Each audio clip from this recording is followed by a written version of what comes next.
بسم اللہ الرحمن الرحیم۔ السلام علیکم دوستو۔ دعا جو ہماری طلب ہے کہ اللہ تعالی ہمیں بھی مستجاب الدعوات بنا دے، یعنی کہ ایسے لوگوں میں شامل فرما لے جن کی دعائیں قبول ہوتی ہیں۔ اور ایسے لوگ کیسے اور کس طرح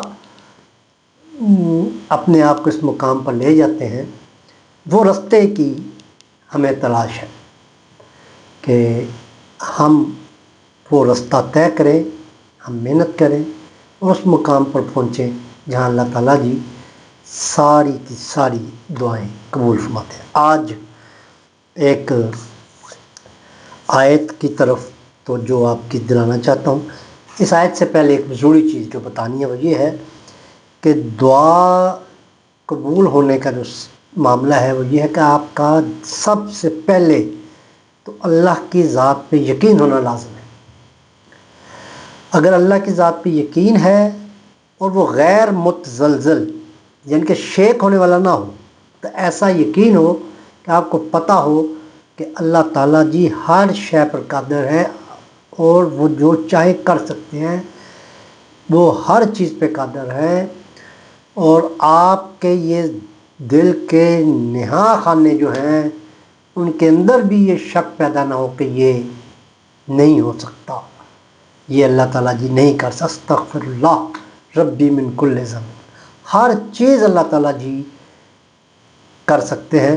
اور یہ یقین ہی جب اس یقین کے ساتھ جب آپ اللہ کے حضور پہنچتے ہیں، دعائیں طلب کرتے ہیں تو دعائیں قبول ہوتی ہیں۔ یقین بڑی اہم چیز، یہ تو دعا کی ایک شرط ہے، پہلے بھی شاید کبھی ذکر کیا ہو۔ آج ایک آیت جو آپ کی اس یقین کو اور مضبوط کرتی ہے، وہ یہ سورہ رعد کی آیت نمبر 15 ہے۔ اعوذ باللہ من الشیطان الرجیم، بسم اللہ الرحمن الرحیم۔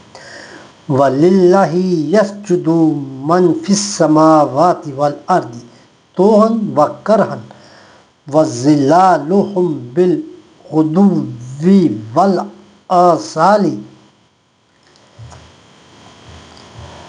اور اللہ ہی کے آگے جھکے رہتے ہیں سب، جتنے آسمانوں میں ہیں اور جتنے زمین میں ہیں، کوئی ارادتاً تو کوئی جبراً، اور ان کے سائے بھی صبح و شام کے وقت۔ لے جی دوستو، اس آیت سے بھی آپ کو یہ تو سمجھ آئی گئی ہوگی کہ کوئی چاہے نہ چاہے اللہ کے حکم کا وہ تابع ہے۔ مطلب زمین و آسمان میں ہر شے کو توہن و کرہن، یعنی کہ چاہے تو ارادے سے وہ اللہ کی طرف جھک جائے یا بغیر مطلب پھر جبر کے ساتھ اللہ تعالیٰ جس کو جھکاتے ہیں۔ جیسے کہا گیا ہے کہ یہ پہاڑ ہے یا ایسا بھی کوئی جو چیزیں ہیں ان کے سائے بھی اللہ کے آگے متی ہیں، مطلب وہ بھی تابع فرمان ہے کہ کس وقت اس کا سایہ بننا ہے، کس وقت اس کا سایہ گھٹنا ہے، کس وقت اس کا سایہ ختم ہونا ہے۔ یہ سب کچھ اللہ رحمان الرحیم کے تابع ہے۔ تو میرا آج کا مقصد یہی تھا کہ اپنے یقین کی جو قوت ہے اس کو استعمال میں لائیں، اور وہ یقین اللہ تعالیٰ کی ذات پر اس طرح ہو جائے کہ اس میں اف بٹ بٹر اگر مگر اس طرح کی کوئی گنجائش ہی نہ رہے۔ آپ کو یقین ہو کہ اللہ تعالیٰ ہر چیز، ہر شے، ہر کام، ہر ممکن کو ناممکن، ناممکن کو ممکن بنانے میں پوری طرح قدرت رکھتے ہیں۔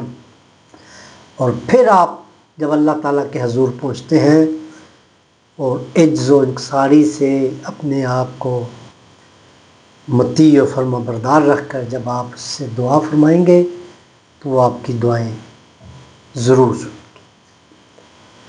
تو آج کی نشست سے جو ہم نے یہی سیکھا ہے کہ ہم نے اپنے یقین کو پختہ کرنا ہے اللہ تعالیٰ کی ذات پر۔ تو آئیں پھر دعا کرتے ہیں کہ اس یقین کی پختگی کے لیے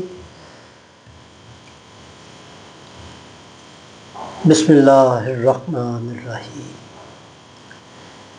اللہ لا الہ الا هو الحی القیوم لا تأخذہ سنۃ ولا نوم لہ ما فی السماوات وما فی الارض من ذا الذی یشفع عنده الا بإذنہ یعلم ما بین ایدیہم وما خلفہم لا یحیطون بشیء من علمہ الا بما شاء وسع کرسیہ السماوات والارض ولا یؤودہ حفظہما وهو العلی العظیم۔ اللہم صلی علی محمد وعلی آل محمد کما صلیت علی ابراہیم وعلی آل ابراہیم انک حمید مجید۔ اللہم بارک علی محمد وعلی آل محمد کما بارکت علی ابراہیم وعلی آل ابراہیم انک حمید مجید۔ اللہ جی ہمیں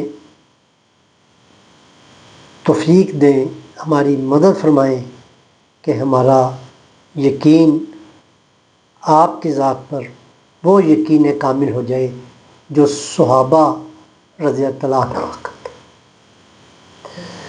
غیر متزلزل یقین ہو جائے، ایسا یقین کہ اس میں کیسے بھی حالات آئیں ہم دگرگوں نہ ہوں۔ اللہ جی یقین ایسا کہ پوری دنیا ایک طرف ہو کر ہمیں بھٹکانے کی کوشش کرے، لیکن ہمارا یقین ایسا ہو کہ ہم اکیلے تنہا رہ کر بھی آپ کی ذات کے ساتھ جڑے رہیں۔ اللہ جی ہمیں اپنی رحمت کے سائے میں رکھ، ہمیں یقین اور ایمان کی دولت سے مالا مال فرما دے۔ اللہ جی ہمیں شیطانی وسوسوں سے بچا لے۔ اللہ جی ہمیں شیطان کے چنگل سے آزاد فرما دے۔ اللہ جی اپنی رحمت کے سائے میں لے لے۔ اللہ جی ہم سب کو ایسا بنا دے کہ سب کی دعائیں قبول ہو جائیں۔ صلی اللہ تعالی علی حبیبہ محمد وعلی آلہ وسلم آمین۔ السلام علیکم